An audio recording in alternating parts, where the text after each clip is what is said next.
Good afternoon. How are you? And welcome to this podcast from beautiful Texas. And this is not going to be one of those days when I say to you, I'm not going to say how wonderful Texas is because I'm going to, because I continue to be totally amazed and totally inspired by how wonderful Texas and its people happen to be. And of course, that's from the Amen Corner. Keep saying she agrees with me totally. But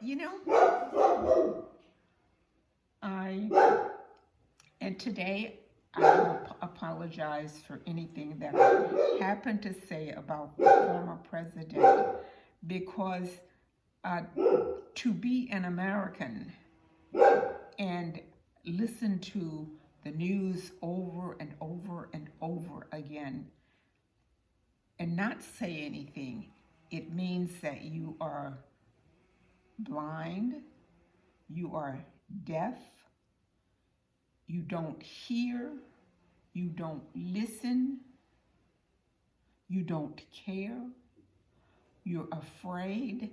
And it takes me back to the very first day that I came across Mr. Trump before he became president. And that day when he said, whatever it was he said that impressed me and stuck his hand up on the wall, and it was when he was doing that, the person where he was, whatever it was, he happened to be in charge of, and he was the boss, though, and it was abundantly clear that he was the boss. But it brings to mind every time more and more when I see him now. Are we deaf? Are we blind? Do we care? Do we really think that we cannot do something because we don't have any money? It was that my mother used to say we didn't have any money, but we were never poor. And now I totally understand what she meant. It was that money, and the only way I can say it is the way I understand it. It means having stuff, a lot of stuff, but a lot of stuff with no heart, a lot of stuff with no brain, a lot of stuff without caring about the people around you and about being part of the greatest country and not saying hold enough. And I remember in civics class where number one was not the sharpest knife in the drawer, and I was not the sharpest knife in the drawer because I happened not to like it at the time. But as I have grown older and become a taxpayer, I realize that is where you learn what your possibilities are as a citizen, starting off with voting and taking advantage of the fact that you have a voice. It does not take money to have a voice. It takes, at this point in time, or before you get to this point in time, to remember back to the last election. Do you know who really, really elected that? With the last election being Mr. Biden. Young people went to the polls and voted because I think they realized that they were the voice of the future. They are what is going to happen today and tomorrow. And it's not about me and older people like me anymore. We're the taxpayers. And it's important that we have taxpayers. But it is very important that we have the people who go to the polls and make their voices heard and make it say, hold enough. This is my country. This is our country. And we need to stand up and take advantage. We need to stand up and look at our babies, the voters of tomorrow. What are we leaving for them? What are we leaving for them? Because it's not happening today. And that's, again, one of the things that I learned in one of the few Bible classes that I attended. Armageddon. It's not going to be tomorrow. It is today. It's going to be in little pieces. It's coming. It's where we are. It's the thing that I used to get in problems for in my religion class, because I would just speak right out. Is this what God wanted us to do? And I don't think that this is it. And at Mass this past Sunday, this was the second Sunday of Advent, when we're preparing for Jesus to come as a baby, which was another one of my questions. And and they're talking about the Arabs. They're talking about the people next to the Arabs. They're talking about the Jews. They're talking about the Christians. And these are all people. God made us all. And according to what I used to learn, made us all in his image and likeness. Now, this doesn't really mean that we all look just alike. But when you look around at a large group of people, a small group of people, in my mother's words, whether they're black, white, grizzly, gray, purple with chartreuse polka dots, brown, curly haired, straight haired, blonde, whatever. They are people. And a lot of the things, this pigmentation, the way their hair is, the way their eyes are, it has to do with the climates in which they are. And a lot of the skin coloration makes it so that they are able to survive in those climates, because the people who are in Greenland, in Iceland, they could not live where the people in Africa are with their skin, because they would burn. And they would burn in very, very quickly.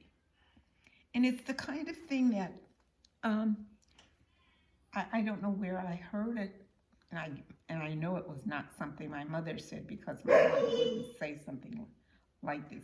But one of the things, whether she said it or not, it meant that God didn't make no junk. And with all of the things that are happening when they're talking about the different kinds of people, again, you hear my dog in the background. Every now and then the dog says something, and it almost seems like that she's my amen corner. Believe it or not, dogs have feelings. Cats have feelings. Cows have feelings. And they pick up whatever kinds of feelings their people have. And if their people are nice people, the animals are nice. And that's the way children learn to be nice. Children learn to be nice because they imitate what their parents do, what their grandparents do.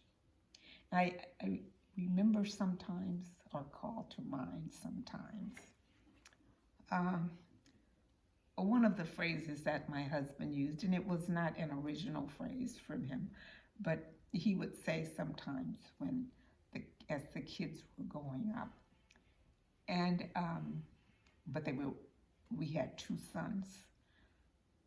He would say sometimes, if I had known that children were so wonderful, I would have had them before. And that way, I would have been able to enjoy them because they really bring out the best in us. And they do.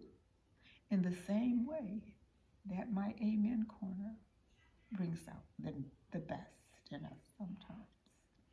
Again, when you hear all of the times, all of the bad things that are happening all over the country, and again, as I said, when I first got to Texas and was listening to the news all the time, the first thing I said to myself, oh my God, I could have gotten this when I was in Detroit.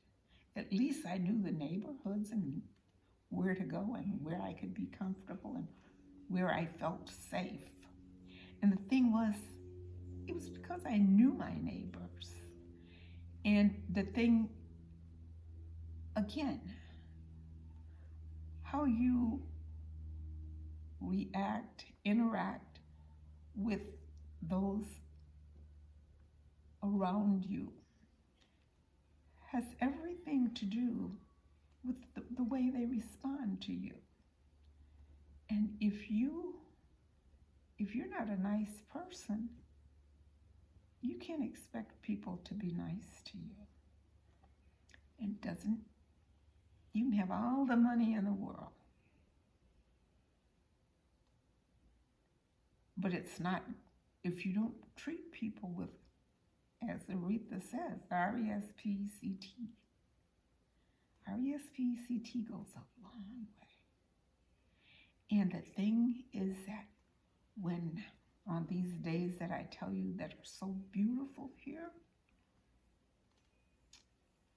those days are made better when you're down the street and you are able to see what really nice neighbors you have. And why are your neighbors nice? I bet if I had a point where you could give an answer, you would know what the answer is. Nice is as nice does. If you don't do nice, how do you expect people around you to react nice? And again, now, if you notice you haven't heard my Amen Corner, my Amen Corner hasn't said anything because everything is going her way. And the weather is nice. The little dogs that live around the corner are not passing by yet. The kids aren't coming home from school yet. And even when the kids come home from school, there are certain kids who come towards the door because they know her. And they come up to say hi to her. And she responds because those are her friends. And you realize that nice is as nice does. You get what you give. And again, you have to say, God didn't make no junk. He made us all in his image and likeness. We get all of this nice weather and what have you.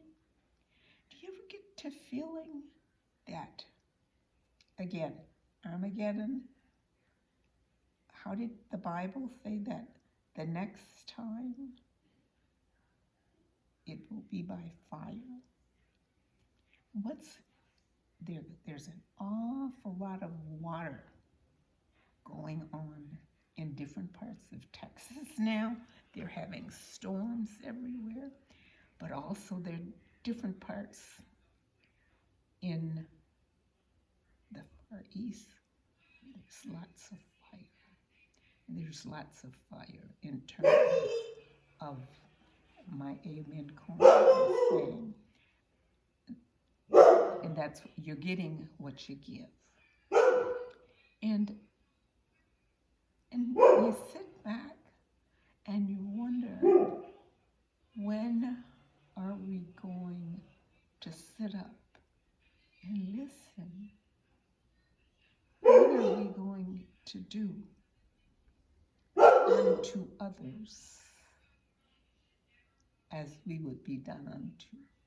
And that's what it makes all the way. My neighbors, when I pass them, you get what you give. And the reason my neighbors are so nice is because I wave. And I've gotten accustomed to waving because that's what my mother taught me to do. My mother taught me to be courteous. And in spite of the fact that my son disagrees with me with a lot of the things, is that what my mother said all the time was, we didn't have any money, but we were never poor. And as Christmas is coming, how long have you been getting ready for Christmas? Now, I tried not to think of it too much because I get very angry when I really think about it, because Christmas now is, as Advent has started, is beginning to talk about what Christmas is all about. But back when school was beginning, that didn't have anything to do with Christmas. That had to do with stuff. How much stuff are you going to have under the Christmas tree? You ever seen all the Christmas trees? And I think that's what made them start making artificial trees, because that way you don't really have to worry about them catching fire, because they're artificial. They will last. They're not going to last forever, because that's the American way. And I'm not being disrespectful when I say that, but a lot of the stuff that you get, it's not made to last. It's made now. If I buy it, whatever I buy, it's made to last, because, as my students used to tell me, I'm cheap. So that's okay if that's what they feel. But that was one of the things that I used to use when they used to come to me all the time, because they said I had everything. And one person said one day she probably has whatever she got when she made her first communion. Well, believe it or not, I had a couple of pennies when I made my first, and they're pennies that aren't coined anymore. If they were in mint shape, they would be worth something. But because they were made of the real metal and not a lot of things that had other pieces mixed in with them, they're not going to last. They're going to make another kind and they are to, and make somebody else feel good that their person is on the coin. And it's I know I was living when three of the people on coins were living. And it's, think about that. That's kind of like it ought to be, so that everybody who does something ought to get a little credit for that which they do. And I think now, I don't remember him, but I do believe that I was born when Woodrow Wilson was president. But I was just a little girl. But I do remember President Roosevelt. I remember I really remember President Carter because I was in school at that time. I remember reading about Woodrow Wilson and his family. I remember President Obama, and I actually worked with the people who were working on his election. And you find out when the things that I said I would never say before, when I grew old, you find out you don't have to say them, but you really can't help saying them because it is part of the line, the lineage on which you are living, and they're part of the memories that you have when time is passing by. And one of the things I used to say all the time when older people were around, and when I was younger, we didn't call them older people, we called them old people. Because, and I don't know if that's a disparaging remark, but somehow or other, when you hear kids talking about it, sounds disparaging to an older person. But I can remember when I would say, when I get to be old, I'm not going to say that. But listen to Kenny Chesney's song, Don't Blink, and all of the things that he says. Don't blink. You have a chance to put your peers, your grandmother, your mother, your father, your grandfather, your aunts, your uncles, your neighbors. Get a chance to put all of these people together and see the kinds of changes that take place. And you realize that one of the reasons you wouldn't say that is because it's something over which you have no control, first of all. But it's also part of what God gives you. God gives you memories so that you can sit back on the days that you may not be able to walk, or the days that you may not be able to drive, or the days when you may have totally forgotten everything around you. And I've been very fortunate that although when I was younger, it was one of the sassy things that I said under my breath, that when Grandma would say, "You think you know everything," and I, under my breath, would say, "I don't think that, but what I don't know is not worth knowing." And now if Grandma knew I'd said that, she would not have liked that very much. As a matter of fact, I look back some of the times Grandma had a switch. That's something kids don't know anything about right now. They don't know anything about switches. And switches were really bad. They're real fine. They were really fine branches that were real flexible. And they didn't break easily, but they would sting like the devil when you got hit with them. In contrast to a heavier branch that would break easily. Now, I don't mean a, a, a stick of wood or something like that, but it's the things that you can't appreciate it until you grow older. And God, in His infinite wisdom, in His infinite kindness,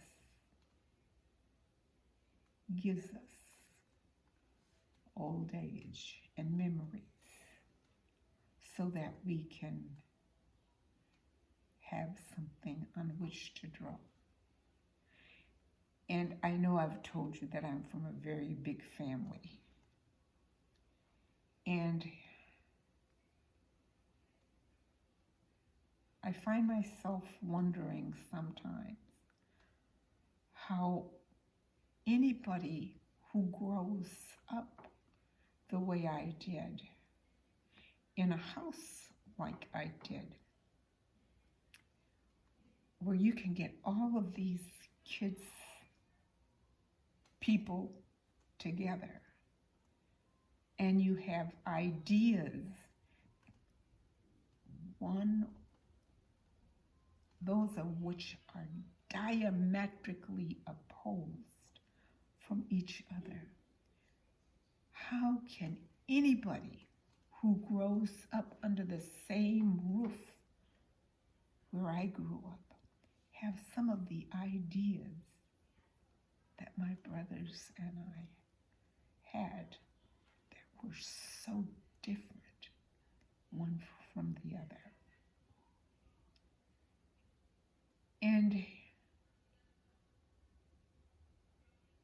And all I can say is,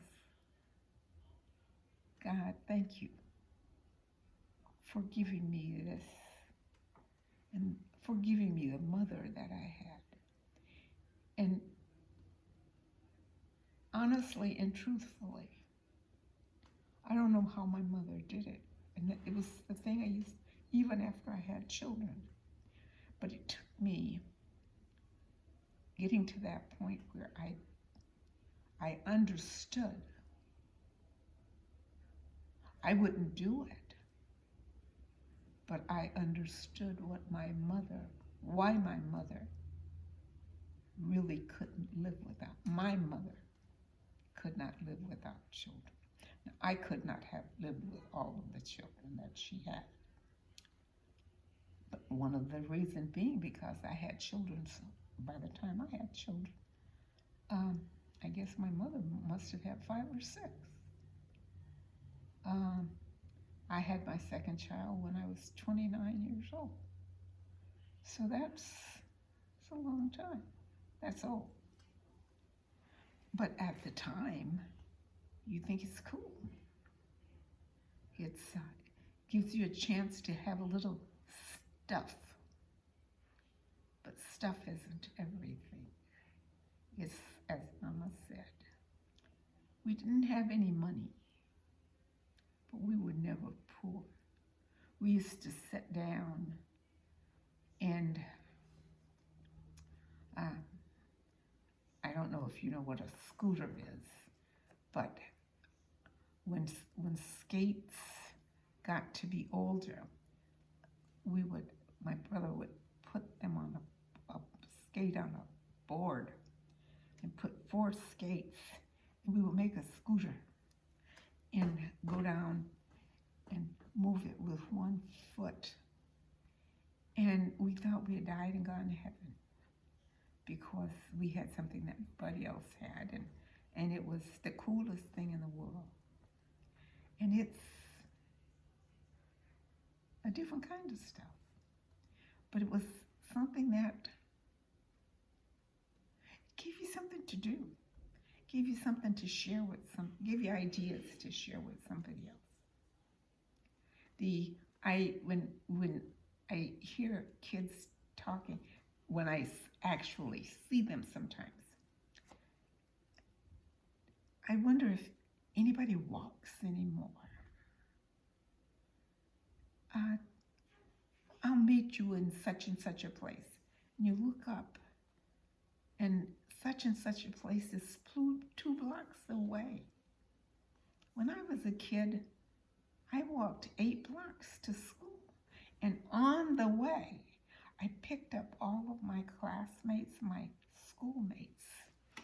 And I would think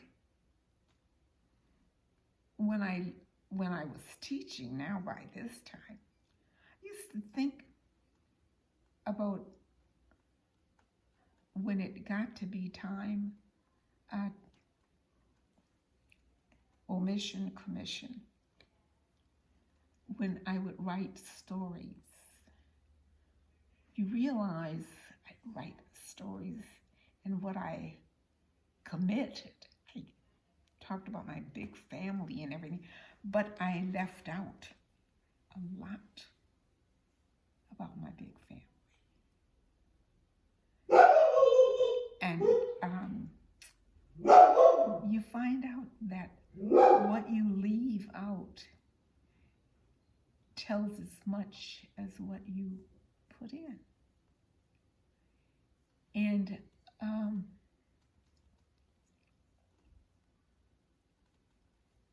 because one of the things I left out was, as Christmas is coming, they've been talking about Christmas and what you absolutely must have for Christmas,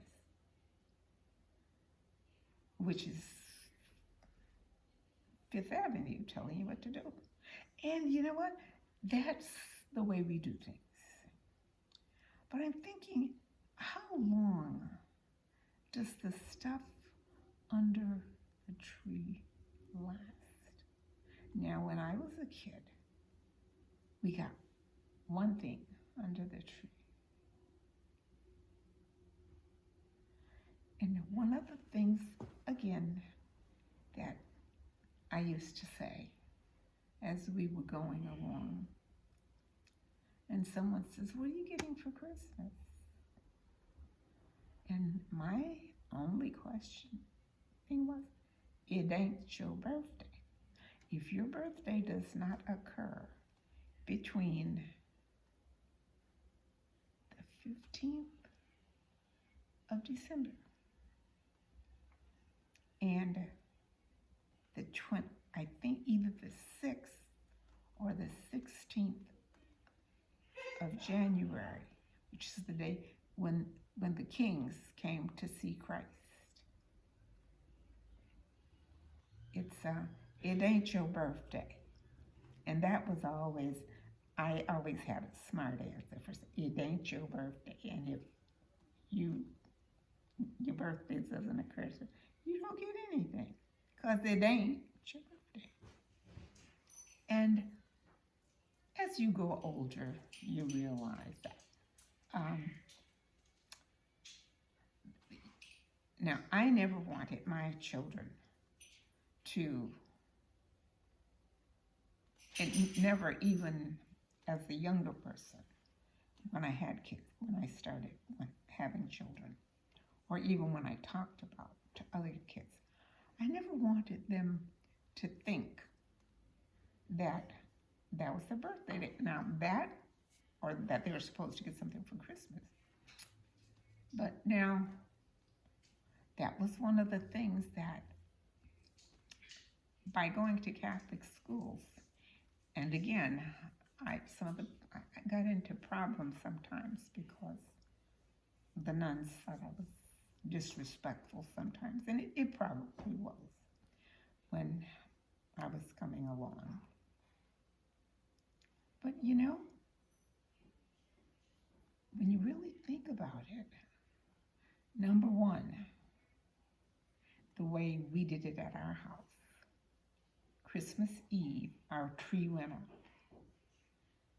And whatever you got, you were going to get it.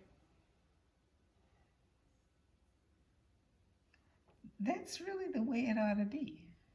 Because it ain't your birthday. And the thing is, you need to talk about Advent. I think Advent, as you celebrate it, or as we start talking about it, I think that kind of, what it does, it tells you about the story of why the Holy Family was going to Bethlehem and what have you. But this, again, was one of the times where I was kind of sassy, and I would ask the questions. And of course, I asked them in a way that was a smarty pants way. And that's not the way you're supposed to do things. But at the time, I thought it was de rigueur, and I thought it was cool. But as it happens, you have to get old or older before you understand how things are done in an adult world. And you have to go back, and as you get older, you begin to understand that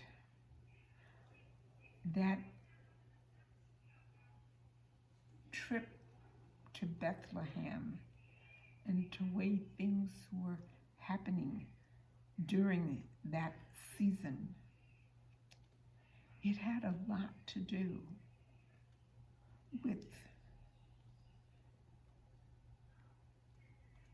as soon as Easter is over, you start preparing.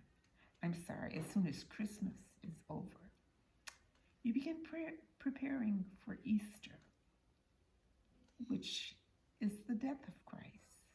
And this is one of the other things that I had a little problem with. I still have a little problem with it, because somehow or other there's a disparity that goes along there, and all of my questions about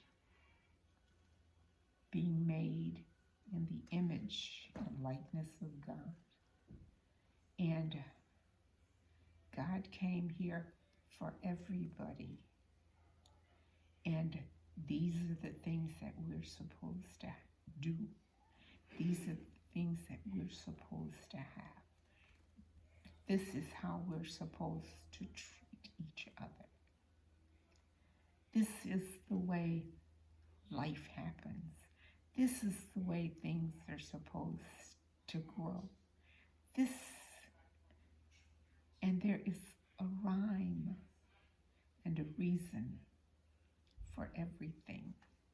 But I think that the way that humans do things, and it looks like everything tells you the things that you're going to get if you do something. And it emphasizes the things you're going to get. But there isn't a big emphasis on what you ought to do. And that what you get is equal to what you give. Although that's not really true, because you get so much more than you will ever give. And again, you look at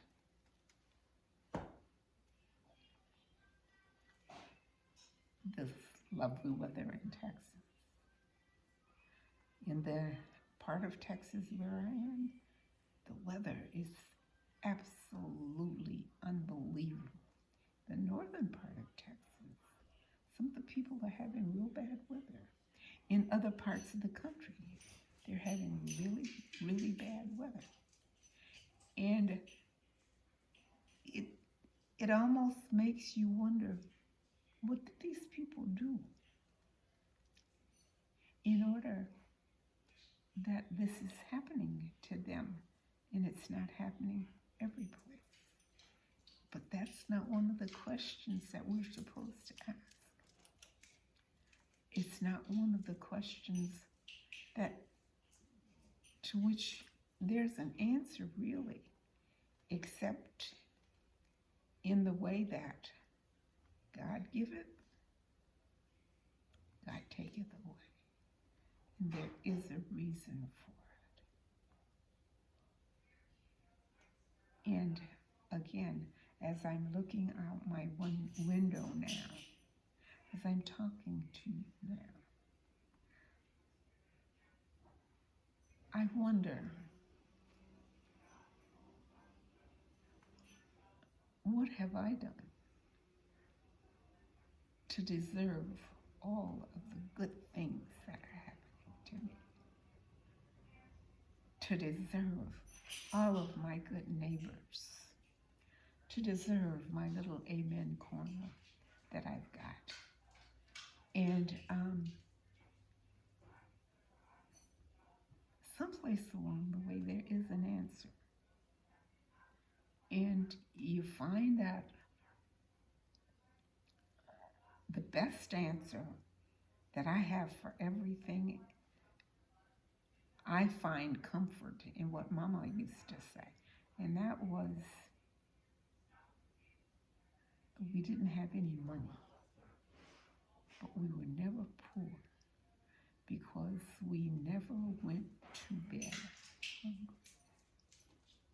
We never went to bed cold. And I can only think of one thing in my life, my whole life, that was part of whatever our menu was, that I would not eat. But the reason I would not eat it is I wasn't hungry at the time, because if you're hungry enough, you'll eat whatever is there, I think. But I've never been that hungry, so I don't know. To the point where I asked someone not too long ago, and went to the market, the only thing I won't eat is dried butter beans. And dried butter beans are really, really, really big. And I thought they didn't make them anymore. But of course, it's that I don't go to the market anymore. And they're in a place where all of the dried beans are. And it's I think a lot of what got, as people say sometimes, the things that helped me to get over was that I didn't know any different. And if you don't know something, you're not going to have the experience. I've never been cold. I've never been cold enough to complain about being cold. And if I did complain, it was because I was probably too lazy to get a blanket or something. Or it was just that was the only temp. I had never really, really been cold. Because if you've been really cold, you'll find some way, maybe, to get warm. But I have never been so cold that I couldn't get warm. And those are some of the things that's very hard for you to put in a box where you can remember something, because I've, like, again, never been hungry.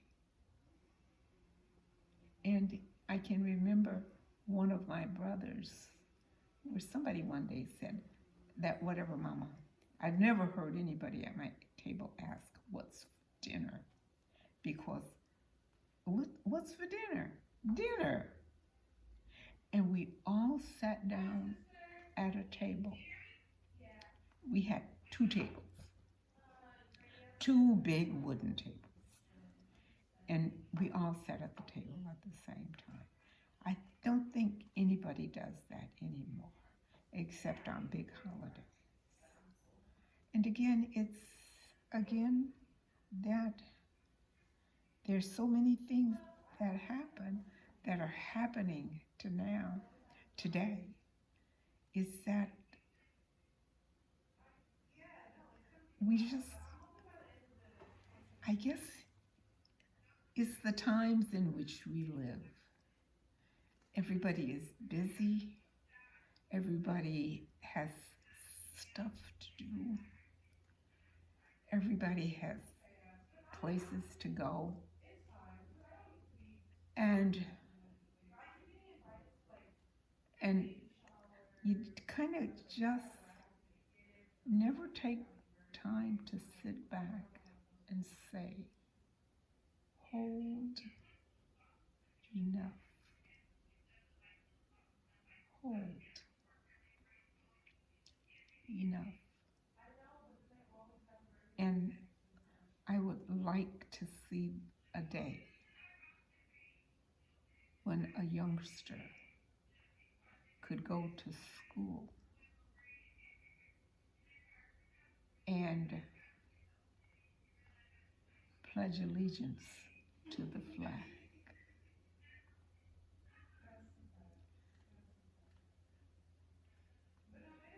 When the youngsters today, not just the youngsters, some of the old people too, but the people, the young men who went to war and died for that flag and died for the privilege that that flag brought. Right now, they're fighting a war where, unfortunately, I don't think a lot of them, really young men, really know why they're fighting. And you just wonder, how do we get to the point where we can look at another person who may not look like us, except that they got 5 fingers equals 10 fingers. They've got 2 eyes, 2 legs,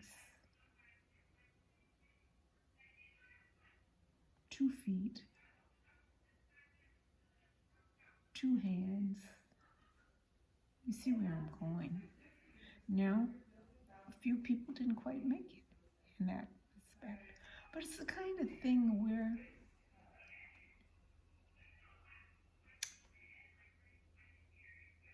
I can remember when we would sit down for dinner and say grace. And we always said grace together. I don't think people do that anymore, except on maybe big, Christmas and New Year's and Thanksgiving. But where you sit down with your family and you look around the table, and whether it's a big family or a little family, but you find out when you say, give us this day our daily bread, and with all of your heart and soul, you mean that. You believe that. You have that. Because in America, there are a lot of kids, a lot of people who don't have a daily bread, who don't have it warm, who don't have a job to which they go on a daily basis. And it takes me back to Kenny Chesney and his song, Don't Blink, because that is the time it takes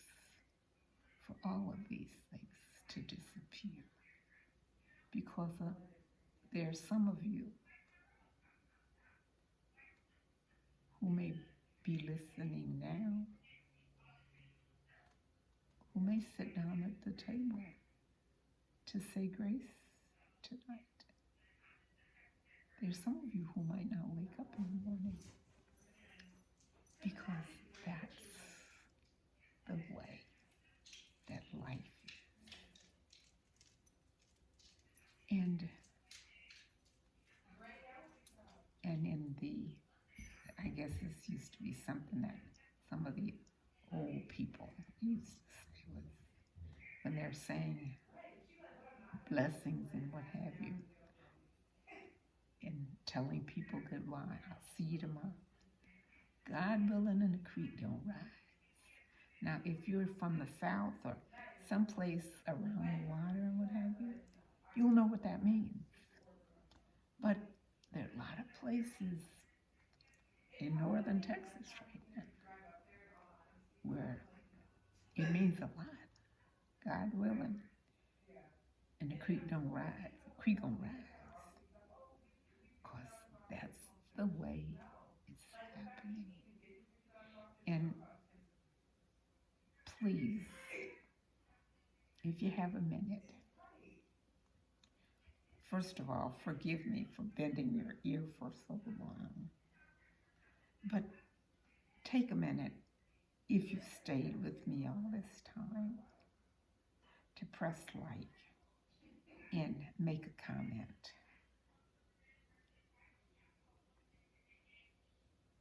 And God willing, and the creek don't rise. See you tomorrow. Good night.